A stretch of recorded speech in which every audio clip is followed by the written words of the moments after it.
आजकल एक बड़ी ना अमेजिंग सी कहावत चल रही है कि प्रोग्राम तो मेरा ख्याल है पाकिस्तान के लिए सीरीज के साथ भी यही हो गया है कि प्रोग्राम तो अब जब हम कप्तान की बात करते हैं हमें बहुत सारे फैक्टर्स हैं, उस पर हम ज़रूर बात करेंगे, लेकिन अनफॉर्चुनेट है पाकिस्तान की T20 की टीम को इस तरह से देखना स्ट्रगल करते हुए, दैट टू इन न्यूजीलैंड। हम पहले दो मैचेस की बात करते हैं तो तब भी वो एक दफ़ा 196, एक दफ़ा 200 प्लस रन जो कि हम बिल्कुल नहीं चेज कर पाए, दोनों दफ़ा टॉस जीते थे। आज की भी बात करते हैं, आई थिंक सेम मिस्टेक।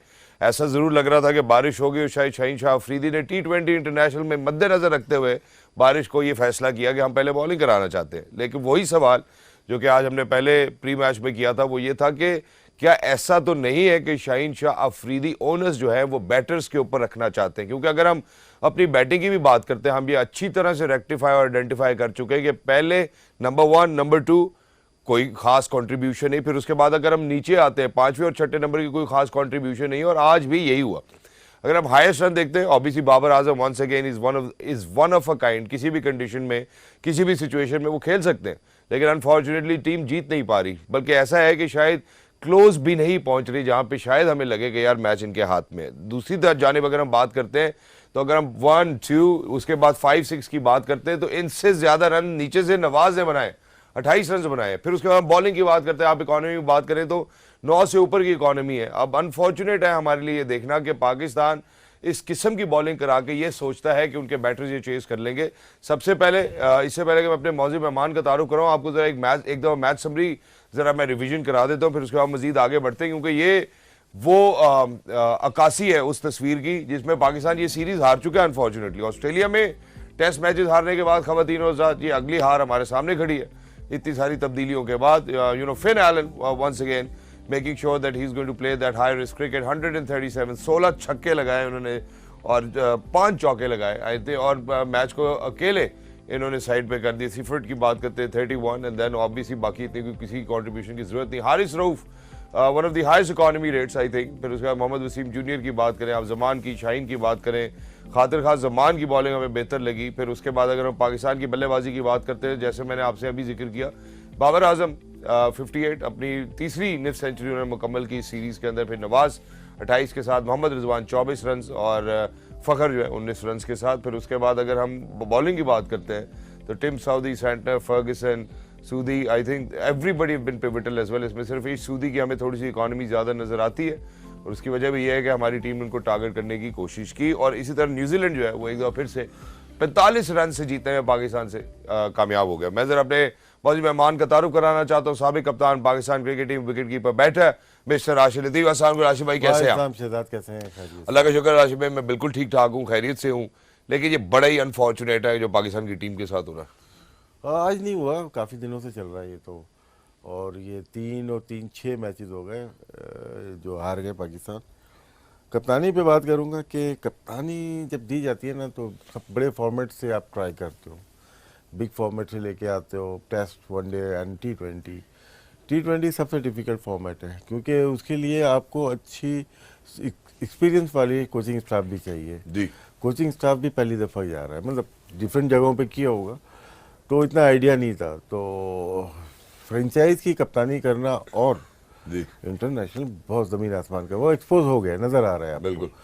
और बिग मिस्टेक कैप्टनसी की, क्योंकि हमारे वर्ल्ड कप वनडे थे, वनडे 1 साल बाद है, आपने चेंज कर दी टेस्ट मैच की, बिल्कुल चेंज कर दिया आपने T20 तो गलत फैसले किए गए, हार गए। आज ये तो रिटर्न ऑन द वॉल, ये तो नज़र आ रहा था ना आपको, ऑस्ट्रेलिया 3-0 नज़र आ रहा था।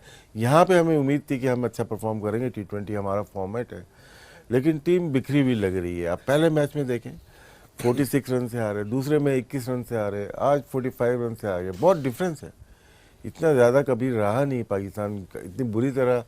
न्यूजीलैंड में 2-1 हम जीते, 2-1 हम हारे 3 दफ़ा, 4 सीरीज़ हुई हैं, लेकिन इस तरह 3-0 हो जाना, ये मेरे ख्याल से टीम में जो बाउंडिंग थी वो कहीं नज़र नहीं आ रही। 1 साल पुरानी वाली टीम, यही प्लेयर्स थे, जल थे, एक दूसरे के लिए खेल रहे थे, अभी टूट गई टीम एग्जैक्टली। और वो शायद टूटी हुई नज़र भी आती है। अनफॉर्चुनेट है जितने लोग जो पाकिस्तान की क्रिकेट को डीपली फॉलो करते हैं, आई थिंक बहुत सारी ऐसी चीज़ें नियाज सर ने अभी अंदिया भी दे दिया है कि यार हम एडमिनिस्ट्रेशन की बात करें, हम जब कोचिंग स्टाफ की बात करें, मेरा ख्याल है ऊपर से लेकर नीचे तक जो है हमें तब्दीली नजर आती है, और क्या हमारे T20 इंटरनेशनल के स्क्वाड में इतनी तब्दीली की जरूरत थी? ये सवाल सुबह भी मैंने आज पूछा था, उसका हम जवाब नहीं मुकम्मल कर सके क्योंकि उस टाइम मैच का टाइम जो है वो हो गया था। तो मैं आपसे पूछता हूँ सर कि जो हमारा T20 इंटरनेशनल स्क्वाड था जिसमें बाबर रिजवान ओपन करते थे और बड़ा एक अच्छा तगड़ा था, अगर हम पिछले T20 वर्ल्ड कप को भी मद्देनजर रखें, we put up a good game as well, इतनी तब्दीली की जरूरत थी या फिर हम वाकई? हमारे ना मीडिया के ऊपर बहुत सारी चीज़ें चलती हैं, क्योंकि कोचिंग स्टाफ भी होता है। देखिए, उनका पहला काम कोचिंग तो है नहीं ना, बिल्कुल, वो डिफरेंट जगहों पे काम करते हुए एकदम से अचानक, तो उसके लिए पूरी रिसर्च होती है, काम कर रहे होते हैं आप। तो सब ने बोला कि ओपनिंग का प्रॉब्लम है पाकिस्तान में। हम बार बार कह रहे थे ओपनिंग का नहीं है, तीसरे नंबर और छठे नंबर का प्रॉब्लम है, और बॉलिंग का हमारा प्रॉब्लम है, ओपनिंग का इशू नहीं है हमारा। लेकिन कोई माना नहीं इस चीज़ को। और होता क्या है कि जब आप मारने जाते हैं ना, जो कि हम मार नहीं सकते बहुत ज़्यादा देर तक जी, उसमें आपको हवा में खेलना पड़ता है, एरियल शॉट्स खेलनी पड़ती हैं। एरियल शॉट्स में चांस लेना पड़ता है, जब चांस लेंगे तो आउट होंगे। और आप उठा के देख लें, इसमें दायरे में 5 विकेटें गिरी हैं 3 मैचेस में, बिल्कुल, और वहीं से मोमेंटम बनता है। आपका बन नहीं पाया क्योंकि चेज ही इतना 200 करना है, 225 करना है, तो इतना आसान होता नहीं है। जब विकेटें गिरती हैं तो फिर आज हम पूरे ओवर खेल गए, नवाज खेल रहे थे तो पूरे ओवर नवाज की वजह से ही शायद खेल पूरे ओवर हम खेल गए। अदरवाइज दायरे में अगर आउट हो जाएंगे तो बड़ा मुश्किल हो जाता है। तो पहले हमें ये सोचना है हमारे प्रॉब्लम है क्या, प्रॉब्लम बॉलिंग है या बैटिंग है या ओपनिंग है। ओपनिंग में भी अगर आपने टारगेट बाबर आजम को किया हुआ है तो बाबर ने स्ट्राइक रेट आप बोलते थे 156 का स्ट्राइक रेट आज, उसे तीनों मैच में 150 प्लस इसका स्ट्राइक रेट, तीनों में 50 किए हैं। ये नहीं कि मार्वलस है, बहुत ज़बरदस्त है। टीम को चाहिए होता है कि कभी कभार एक प्लेयर ऐसा चाहिए होता है, उसके इर्द गिर्द कौन कौन खेल रहा है। बार बार ये बात कर रहा हूँ, जैसे केन विलियमसन के हवाले से केन बात विलियमसन की बात की। आज तो जैसे फिन एलन कोई बन के दिखाया ना, कोई वो भी नया प्लेयर है, ज़्यादा बिल्कुल मैचेस ऐसे नहीं हुए। खैर आज का दिन हम उसके नाम पे ले लेते हैं। फिन एलन ने 16 छक्के मारे, हमारे बड़ी बॉलिंग, हम बकौल हमारे के one of the best bowling है ना हमारी, जी, मतलब कि फिर तो वो तो ग्रेट प्लेयर हो गया वो तो। जी सर। और सर जहाँ आपने एरियल शॉट्स का भी तस्करा किया, मेरा ख्याल है लेकिन अब राउंड द विकेट, पहला ओवर ओवर द विकेट किया शायद ने, दूसरा राउंड द विकेट। पहला ओवर अच्छा किया हारिस ने, उसके बाद फीड की है, बहुत दूर छक्के मारे उन्होंने, फीड किया है उन्होंने। एक बाउंसर किया था जो टॉप एज हो गई थी, आदम के ऊपर से गई थी। बिल्कुल, आवाज नहीं जा रही है, बहुत लंबे छक्के मारे हैं। चले आज का दिन मान लेते कि इनके नाम पे था, लेकिन हमने बॉलिंग बहुत खराब की है। लेकिन सर इसके ऊपर एक सवाल जरूर बनता है। सवाल ये बनता है, जहाँ हम फिन एलन के 137 रन की बात कर रहे हैं, उनके 5 चौकों की बात कर रहे हैं और 16 छक्कों की बात कर रहे हैं, तो हमारी टीम में फिन एलन जैसा खिलाड़ी क्यों नहीं नजर आ रहा? नहीं होते हैं, आप पहले बैटिंग करें ना। अच्छा, पहले बैटिंग करें, आपको मौका मिला था। पहले करें या बाद में करें, मुझे तो ये लगता है कि फिन एलन जैसे एक खिलाड़ी हमारे पास भी नजर आना चाहिए, जो मैं अपना माइंडसेट बता रहा हूँ। बिल्कुल आपकी बात थी कि सवाल भी दुरुस्त है। फखर आलम बोल रहा हूँ। फखर धमान ऐसा प्लेयर है जो कि इस तरह से खेलता है और खेलता आया है जी, वनडे क्रिकेट हो या T20 हो, इस तरह से वो खेलता आया है। लेकिन क्या है कि यहाँ पे प्रेशर बैट्समैन के ऊपर इसलिए बड़ा 225 रन करने हैं। तो आप 3 टॉस जीत के तीनों दफ़ा, चले आज के हम बोल देते हैं कि आपने वेदर देख लिया था जी, लेकिन वो भी वेदर किसने देखा था, ये भी हमें इस पे भी इंक्वायरी होनी चाहिए। वेदर देख तो रहा है लेकिन मजाक की बात नहीं है। आज सीरियसली अब क्रिकेट बोर्ड को, अथॉरिटी को सोचना पड़ेगा कि आप जो स्टेप उठा रहे हो क्रिकेट के लिए, वो एक स्टेप उठाते हो और 4 तो पीछे जा रहे हैं आप। और बहुत ही नुकसान हुआ है लास्ट 6 मंथ में। अगर क्रिकेट को लेकर सबसे ज़्यादा नुकसान पाकिस्तान में किसी चीज़ को हुआ है, वो हमारी क्रिकेट को हुआ है। एग्जैक्टली। मैं ज़रा इस मौके पे एक छोटे से वक्फे की जानिब बढ़ना चाहता हूँ। जब वक्फे के बाद वापस आएंगे तो मैं इस हवाले से ज़रूर गुफ्तगू करना चाहता हूँ, क्योंकि T20 ज़्यादातर हमने शायद कहीं ना कहीं किसी हद तक हम अपनी फ्रेंचाइज क्रिकेट को ज़रूर प्रायोरिटाइज करते हैं। PSL एक बहुत बड़ा ब्रांड ज़रूर है, लेकिन उस तरह से जो इंटरनेशनली जब आप खेलते हैं और फिर जब आप एक्सपोज होते हैं, वो और जब हम पीएसएल में खेलते हैं और हम लोगों के छक्के देखते हैं तो हमें लगता है कि यार बड़े अच्छे कमाल प्लेयर हैं और बाहर जाके भी इसी तरह परफॉर्म करेंगे। उसमें फ़र्क है क्योंकि पाकिस्तान में जो लोग आपको जिनकी आप बॉलिंग फेस करते हैं और जहाँ न्यूजीलैंड ऑस्ट्रेलिया में या इर्द गिर्द आप लोग जो बॉलिंग फेस करते हैं, hell lot of a difference. और उसकी वजह यह है कि वो बड़े trained athletes हैं, they are fit, they always make sure that they are in their rhythms, they practice too much as well.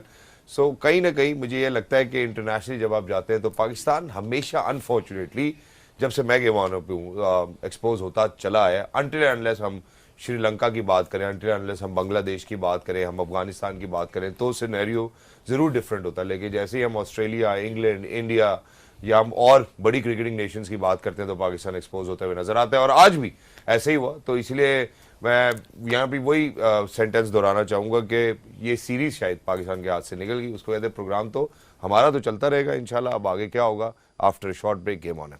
ख़वातीन वेलकम बैक। एक दफ़ा फिर से पाकिस्तान जो है वो अनफॉर्चुनेटली न्यूजीलैंड से जीतने में नाकाम रहा और ऐसा लगता है कि शायद पाकिस्तान की टीम को आदत सी हो गई है, वो जीतने की नहीं है, अनफॉर्चुनेटली बुरा परफॉर्म करने की है। क्योंकि जिस तरह से जो परफॉर्मेंसेस हम पुट अप करें उनमें जो एक सिल्वर लाइनिंग, उनमें जो एक उम्मीद की किरण नज़र आती है वो सिर्फ बाबर आजम की शक्ल में नज़र आती है। और अगर हम पिछले मैच का भी रेफरेंस दें यहाँ पे तो बाबर और फ़खर की वो पार्टनरशिप थी जिससे लग रहा था कि शायद हम चेस कर जाएंगे, लेकिन अनफॉर्चुनेटली चेस नहीं कर पाए। तीनों ओकेजन्स के ऊपर हमने देखा कि हमारे जो पाकिस्तान के स्किपर हैं शाहीन शाह अफरीदी, उन्होंने टॉस जीतकर पहले जो है वो गेंद फेंकने का फैसला किया। हालांकि ये भी रेयर है कि पाकिस्तान इतनी दफ़ा टॉस जीत जाए। अनफॉर्चुनेटली टॉस जीतने के बाद भी मैचेस के लिए हम नहीं उस तरह की खातिर खराब परफॉर्मेंसेस दे सके। सबसे पहले ज़रा राशिद भाई की जानिब बढ़ना चाहूँगा। राशिद भाई, उम्मीद की किरण बाबर आजम ही नज़र आते हैं और जब ब्रेक पे जाने से पहले आपसे सवाल पूछा था कि हमारी टीम में फिन एलन कौन है, तो अगर हम देखेंगे कि उस तरह का कौन खेल सकता है तो शायद ओनस बाबर आजम के ऊपर जरूर आता है। 156 के स्ट्राइक रेट से आज खेले 3 सेंचुरी वो मुकम्मल कर चुके हैं, उन पर कोई सवाल बनता नहीं है। देखिए, बाबर वैसे स्ट्राइक रेट से तो नहीं खेल सकते जिस तरह से फिन एलन खेलते हैं। सेम एज आप कह सकते हैं केन विलियमसन जो है वो भी बिल्कुल एक ऊपर का प्लेयर और बाकी नीचे के प्लेयर वो गेम को रन कर रहे होते हैं, चेल कर रहे होते हैं, और एक है जिसके गिर्द पूरी टीम खेल रही होती है। तो बाबर आजम तो वहीं पे खड़ा हुआ है, बाकी किधर हैं? आगे भी वो आउटडोर है ही नहीं कोई भी। एक मैच में, एक इनिंग्स में पिछले वाले में फ़खर जमान नज़र आया जी, अदरवाइज किसी ने साथ ही नहीं दिया। एक ही 50 हुआ है शायद, वो फ़खर ने किया है, अदरवाइज किसी ने भी रन नहीं किया है। और अगर हम टेस्ट सीरीज देख लेते हैं, भाई डिबेट तो वर्ल्ड कप के बाद ही हुई है ना, हम भी बात वर्ल्ड कप के बाद की करते हैं, ऐसे ही है। तो बहुत कुछ चेंज हो गया। हम समझे कि हालांकि अच्छी पिचेस मिली हैं ऑस्ट्रेलिया में, बॉलिंग के लिए अच्छी पिचेस थी, वहाँ पे हम पूरी बैटिंग नहीं कर पाए, एक दिन में आउट हो जाते हैं, एक दिन में आउट। चेस करते हुए हम 89 पे भी आउट हो गए, वनडे में भी हम पूरे ओवर नहीं खेल सकते, उसमें भी आउट हो जाते हैं। अब तो T20 में भी पूरे ओवर नहीं खेल रहे। इसके अलावा जब हम पहले बॉलिंग कर रहे हैं तो 200 रन दे रहे हैं, तो काफ़ी चीज़ें अप टू द मार्क नज़र नहीं आ रही हैं। चाहे वो पुरानी, चले हम ये नहीं बोल रहे कि कप्तानी बाबर की तो बहुत आउट क्लास थी, ठीक थी, मतलब कि रीज़नेबल थी, टीम को बाउंड करके रखा हुआ, मतलब ये बाउंडिंग बहुत तगड़ी थी उसकी, लग रहा था कि टीम में यूनिटी नजर आती थी। तो वो तोड़ना मकसद था किसी का भी था, वो तोड़ दिया उन्होंने।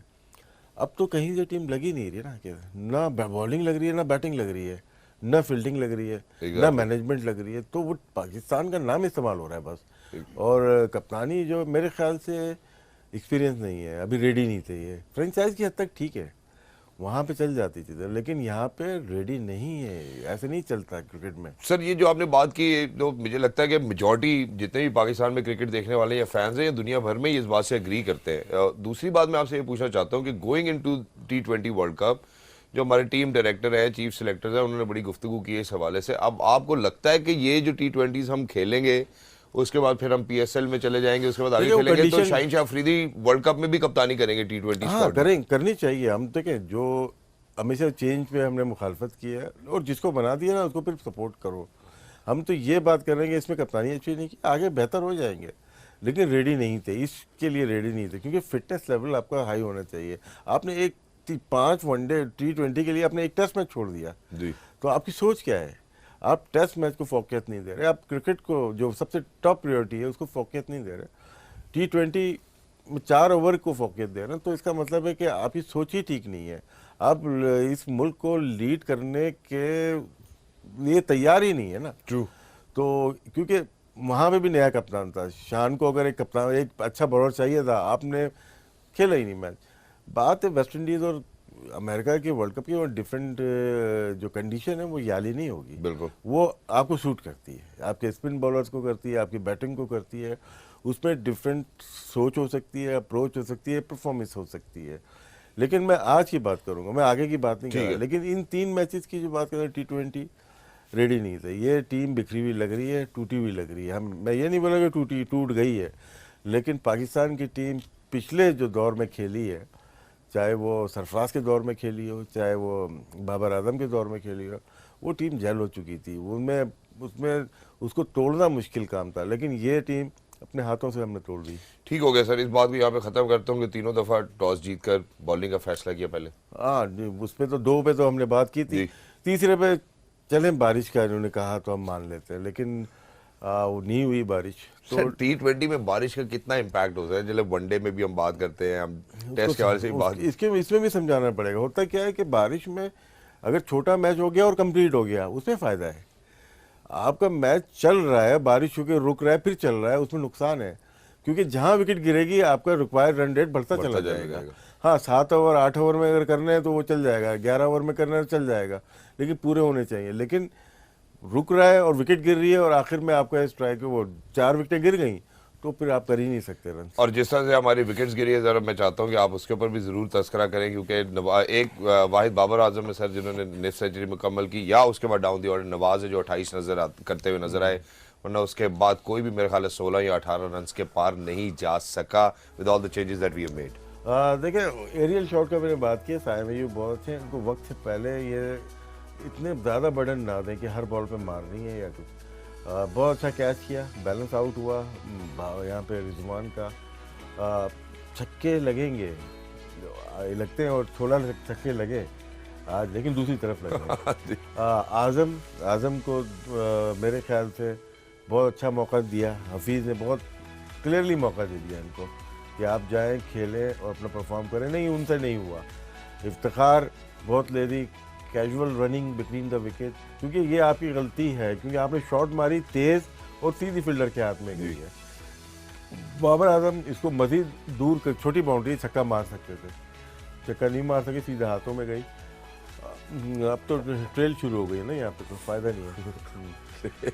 ट्रेल शुरू हो गई, ट्रेल टक टक टक फायदा नहीं, वो डोमिनो इफेक्ट है जिसका मैं तस्करा करता हूँ कि पाकिस्तान पे जब शुरू की 1-2 विकेट्स गिरती है तो उसके बाद ऐसे लगता है कि सारे बाकी दूसरे को बोल के आएंगे, यार मैं भी बस 5 के बाद आ रहा हूँ, मैं 6 के बाद आ रहा हूँ, मैं 7 के बाद आ रहा हूँ, और इस तरह से आप रन नहीं चेस कर पाते। जो राशिद भाई ने बात की कि यार अगर बाबर खड़ा है तो बाबर के आसपास साथ वाले जो खिलाड़ी कौन रुक रहे हैं, अगर कोई क्रीज पे रुकेगा तो आई थिंक वो पार्टनरशिप बन सकती है। मान लेते हैं बाबर के ऊपर इतनी सारी बात हुई, काफ़ी टाइम से चल रही थी, अब क्या करना है? बिल्कुल, अब क्या करना है बताएं, उनसे ही पूछ लेते हैं जिनका सुन के चेयरमैन साहब ने कप्तानी चेंज की। अब उनसे पूछे कि अब क्या करें? अब क्या करना है? अगर बाबर को निकाल देते हैं तो 12 ओवर खेल लेंगे हम लोग। मुश्किल है फिर तो ये 12 ओवर्स भी मुझे मुश्किल लगता है, लेकिन बाबर की बैटिंग जो इसीलिए इंट्रोड्यूस करा रहे थे T10 को। उसके लिए एनओसी नहीं दे रहे। बाबर ने अपना दिखा दिया भाई, 3 मैचेस में उसने बता दिया। कैसी भी सिचुएशन हो, कोई भी बॉलर हो सर, उनको फर्क नहीं पड़ता। पहले भी ऐसे ही खेलते थे, थोड़ा स्लो खेलते थे, लेकिन साथ वाले उसके साथ खेल रहे होते थे, उनको कॉम्बिनेशन बन गया था। क्यों? बाबर को तो रन करने आते हैं ना, बिल्कुल, इनको खेलना आता है, गैप्स ढूंढने आते हैं, शॉट सिलेक्शन इनकी अच्छी है। रन करने आते हैं, खेलना आता है ना, उसके लिए प्रॉब्लम नहीं है। 1 नंबर से 11 नंबर तक उसी का नंबर है, प्रॉब्लम उसको है जिसको खेलना नहीं आता। तो इसका क्या मतलब है कि 11 में से 10 खिलाड़ियों को ये नहीं पता कि रन कहाँ कर रहे हैं? नहीं, होता है, पता चलता है, लेकिन क्या है कि आपने नंबर्स का गेम होता है, क्रिकेट है, नंबर्स का गेम है। मैं और आपने भी बड़ी बहस की, हमने भी की है कि यार ये 10 ओवर तो ये दोनों खेल जाते हैं। ऐसे ही है, यही है ना, 10 ओवर ये खेल जाते हैं। जब 10 ओवर ये नहीं खेल रहे तो आप तो 20 ओवर नहीं खेल पा रहे। ऐसे ही है। तो आप पावर प्ले में आज 2 आउट हो रहे हैं, मतलब कि इस सीरीज में 2-2 आउट हो रहे हैं पावर प्ले में, कल 3 आउट होना शुरू हो जाएंगे, तो आप तो कहीं के नहीं रहेंगे। इसीलिए ये जो जोड़ी थी पार्टनरशिप, देखिए सोशल मीडिया पे तो नॉन क्रिकेटर बैठा हुआ है ना, और जो लोग थोड़ा समझदार हैं वो खामोश बैठे हुए हैं। ट्रू, जो चाल चली गई वो पाकिस्तान के खिलाफ की है ना, ऐसे ही हुआ। नुकसान पाकिस्तान को बहुत ज़्यादा करके चले गए, और जो चेयरमैन होता है उसको नहीं पता होता इतना, हाँ क्या चल रहा है, क्या चल रहा है, क्या चल रहा है, कर दो। तो ये कर दिया उन्होंने। तो तो ये- अब इसको वापस कैसे ला रहे हैं, बहुत बहुत मुश्किल है। ये इसके इतना ऊपर आसान नहीं है, इतना हम आसान इंशाल्लाह नहीं जरूर है। गुफ्तगू करेंगे, लेकिन ये जो उन्होंने कहा कि कर दो और उन्होंने कर दिया और ये पाकिस्तान के साथ होते हुए नजर भी आ रहा है। मैं जरा एक वक्फे की जानिब बढ़ना चाहता हूँ। जब वापस आते हैं सर न्यूजीलैंड के हवाले से ही बात करते हैं कि what is so different about them कि वो 3 मैचेस में लगातार पाकिस्तान पे डोमिनेट कर रहे हैं और डोमिनेट भी बड़े फैशन के साथ कर रहे हैं। गेम ऑन है। ख़वातीन और हज़रात, वेलकम बैक। हमारे साथ जुड़े रहने के लिए बहुत बहुत शुक्रिया। प्रोग्राम के आखिरी हिस्से में ज़रा उस मामले के हवाले से ही बात करना चाहता हूँ जिसकी वजह से शायद पाकिस्तान जीत के बिल्कुल भी करीब नहीं पहुँच रहा है और किसी के लिए भी बड़ा ही एविडेंट है ये देखना कि पाकिस्तानी बॉलर्स उस तरह से बॉलिंग नहीं करा रहे। जहाँ पे हमने पाकिस्तान की पावर प्ले में विकेट्स गिरने की बात की है, वहाँ सिवाय कॉनवे के मेरा नहीं ख्याल कि न्यूजीलैंड की विकेट शायद आज के मैच में भी हमने पावर प्ले में गिरते हुए देखी, बल्कि a very strong start and they kept building on that as well. Wait भी हारिस रऊफ 10 गेंदों को ओवर करा रहे हैं। मेरा ख्याल है ये भी बड़ा हार्ट रेंचिंग है for us to see as well. दूसरी तरफ शाहीन शाह अफरीदी अगर एक ओवर अच्छा कराते हैं, दूसरे में ज़्यादा कंसीड कर लेते हैं। फिर हारिस रऊफ की अगर मैं बात करूँ तो 2.2 ओवर्स में 45 रन वो कंसीड कर चुके थे। मैं जरा राशिद भाई की जानिब बढ़ना चाहता हूँ। आपको न्यूजीलैंड की फॉलो विकेट्स तो दिखा रहे हैं, बट अनफॉर्चुनेटली वो जितने भी विकेट्स हैं जब डैमेज हो चुका है वो उसके बाद की विकेट्स हैं। तो जरा पहले न्यूजीलैंड की फॉलो विकेट्स देखते हैं, फिर राशिद भाई से पूछते हैं कि हमारी बॉलिंग में क्या बेहतर हो सकता है आफ्टर 3 चेंजेस टुडे। तो देखिए ये जो क्या है, हारिस ने यह ओवर बहुत अच्छा किया था, 2 रन दे के विकेट ली थी उन्होंने। और यहाँ पे अगर देखें ये तो आखिर में आउट हो गए सारे, 174 पे ये तीसरा आउट हुआ। बॉलिंग में देखें कोचेज, बॉलिंग कोचेज भी काम करते हैं। उमर गुल है, यासिर अराफात गए हुए हैं, दोनों एक्सपीरियंस हैं। सईद अजमल बहुत एक्सपीरियंस लोग हैं ये, और ये रैंकिंग के प्लेयर्स बॉलर रहे हैं ये वो। लेकिन इसमें आपको एक्सपीरियंस चाहिए होता है कि रिक्वायरमेंट क्या है आपकी। खेलना डिफरेंट चीज़ होती है, कोच करना डिफरेंट चीज़ होती है। ये लोग बिलीव नहीं करते डेटा के ऊपर, डेटा साइंस के बगैर नहीं चलते। आप पीएसएल में इतनी ज़्यादा जान पहचान नहीं है डेटा की, नहीं करते ये लोग। तमाम फ्रेंचाइज ब्लाइंड खेल रही होती है, जब भी तो छक्के चौके लग रहे होते हैं। बिल्कुल। लेकिन जब हम इंटरनेशनल कंपटीशन में आते हो वहाँ मार खा जाते हैं आप। तो इसलिए आपको बहुत ज़्यादा रखना पड़ेगा कौन सा ओवर। अब आज का था कि 3 ओवर रख लिए, एक जमान करेगा आखिर में, एक शाहीन करेगा, एक हारिस करेगा। इसको बेहतर तरीके से भी किया जाता था। जिस ओवर में हारिस ने आउट किया 2 रन दे के 1 विकेट ली, वहाँ हारिस का बनता ही नहीं था ओवर, ठीक है ना। वो खुश हो गए कि मिल गया, फिर उसके बाद 28 बने उनको, और वहाँ से वापस ही नहीं आए ना। तो जमान अगर खेल रहा है, जितनी मारे जमान को आप बॉलिंग करो। 1 ओवर करता है आपका नवाज, स्पिन का भी ट्राई करेंगे दायरे में, एक वसीम करता है, 6 हो गए। ये लास्ट जो ओवर्स हैं 2 बीच में करता है आपका के हारिस रऊफ करता है।